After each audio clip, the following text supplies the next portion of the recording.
Hey guys, it's Christine, also known as IvyWinter. Today's video is going to be pretty straightforward, and it's for all of you solo Disney World trip people out there, whether you've been or you're thinking of going and you're not sure if you should.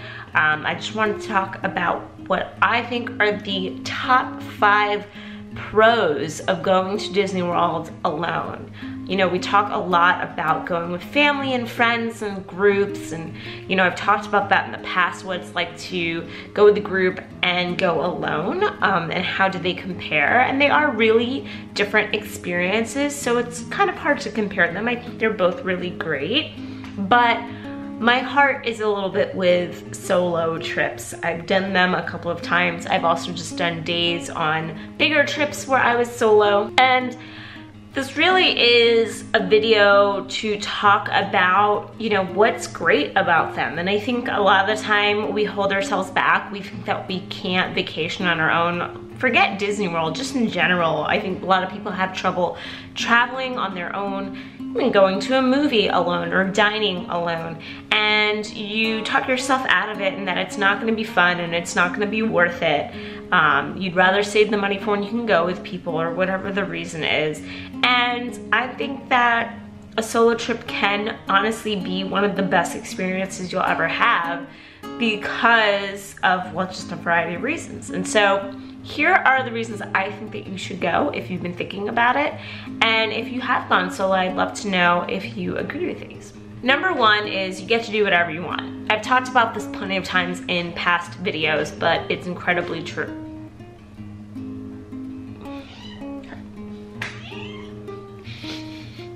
Shmi has a lot to say, but getting to do whatever she wants. Always the interrupter. You get to plan the trip to be as long or as short as you want. You get to wake up when you want. You get to eat where you want, ride what you want, as many times as you want, go to parks in whatever order. Don't go to certain parks. You know, go to one park like more times than another, whatever it might be, and you don't owe anything to anyone. You don't have to worry about someone else and whether they're having a good time. All you have to worry about is yourself and whether you're having a good time. And it really takes the stress off of planning a trip when you know you're just only pleasing yourself. And maybe you're a spontaneous person, so waking up and just taking the first bus that arrives is how you want to roll. Maybe you are a crazy planner and you drive other people nuts, like me, and now you get to make your crazy plans and stick with them without anybody complaining that you're too go, go, go, or they don't want to do it this then, or they don't like this schedule. You really get to do the things that you want to do the way you want to do them. And I think it lets you experience Disney in a really unique way because, like I said, you're not stressed or worried about keeping anybody else happy, and you're really just, you're really taking the reins and being your own boss and doing what you want to do.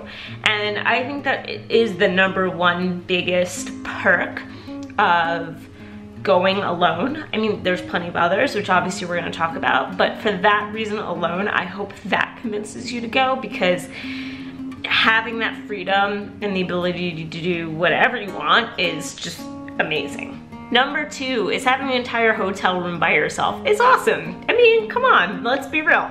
You don't have to worry about anyone sleeping in that room with you that snores or is a night person and you like to sleep, or vice versa. You're a night owl and they want to go to sleep, and you're arguing about whether the TV's on, the light is on, or someone's making too much noise, or whatever it might be. You get to, you know, walk into that room, live the way that you want to live in it, whether you're OCD clean or you're just a mess. I mean, it's like having the freedom of living alone, right? Like a lot of people say, like, you should live on your own at some point in your life because you get to have that experience of just like being yourself and doing your own thing. It's like that on a smaller scale. You get to just enjoy a space of your own. You get to come back after a long day from the parks and you don't have to talk to anybody or deal with anything else. You can just do whatever you want, whether that's staying up all night watching the Disney cartoons or it's going to bed at 9 p.m. Whatever, your prerogative, but you can do whatever you want because you have your own space. Number 3 perk of going alone is this could be sort of not a perk to certain people if this isn't something that you want, but you do get a lot of attention. And when I say a lot of attention, I don't mean negative attention in terms of people going like, oh my God, that person's by themselves. Look at that person online by themselves. Like, are they even with anybody? No, that's never happened. Nobody's ever asked me if I came with anybody. Nobody even notices me online or whatever. But in two scenarios, I noticed you get more attention. One, meeting characters. If you're going by yourself, you're the thing that they're focusing on. They're not trying to juggle a conversation or not, depending on if they're a face character or not, with multiple people. It's just all about you. And so if you do like, you know, meeting characters, you get to carry on with them in your own special way. And I've always found that really fun. And then the other way you get some attention is when you're eating. And again, this might be something that you don't want, but I've noticed that cast members are super, super cool when you dine by yourself. You get to talk to them a bit more. Like last time I ate at Hollywood Brown Derby by myself, I found out that not only was my waiter originally from Colombia, which we started talking about because my dad lives there now, but then he also lived in Queens in New York. So we started talking about my neighborhood and it was so cool. And this was like a conversation we may have not had if I was with other people and they didn't want to interrupt or whatever. But I got to have this cool conversation with this cast member and they just kind of spend a little bit more time with you unless you look like you're busy. Now, if you're someone who doesn't want to be talking to a cast member, pull out a book or a guidebook or your phone or whatever. If they see that you're busy and you're into something, they're not gonna bother you. But I think personally, it's a pretty cool thing to get to know them a little bit more and to have a conversation with them. Number 4 is you get to really appreciate the quiet moments at Disney, which I think is hard to do when you're in a big group because you're not necessarily quiet.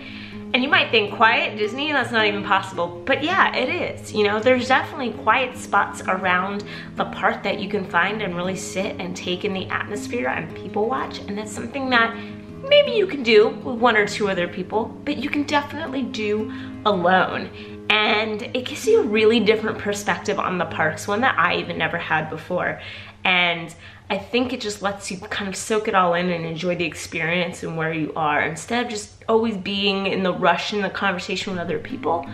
Just enjoy where you are and take a moment and observe, and it's really great. And then number 5 perk is really getting to know yourself. I think I learned in my first trip alone that I could do things that I didn't think I could do, like dining at a sit-down restaurant by myself, which then when I came home led me to go to movies by myself. I do that now more often because sometimes Peter doesn't like the movies I like and maybe I can't make it on a schedule of another friend, so now I don't miss them anymore and complain about how I'm relying on other people. But I also just realized like what I like and what I enjoy at Disney and how I like to pace myself. And I don't know, spending time with yourself is good, you know? Like I think some people are a little afraid to be alone with themselves, but I think it's an awesome thing. And I don't know, just having a trip by yourself, no matter where it is, Disney or not, can really teach you a lot of things about yourself that I think is really cool. And it's made me overall way more confident to spend time alone and do my own thing. So that's it, there you go, top 5 pros or perks of going to Disney solo. I would love to hear from you guys if you think that there's other perks that you love. Let me know in the comments below. If you like this video, then like it. If you love me, then subscribe. And thanks so much again for hanging out for another video. Bye.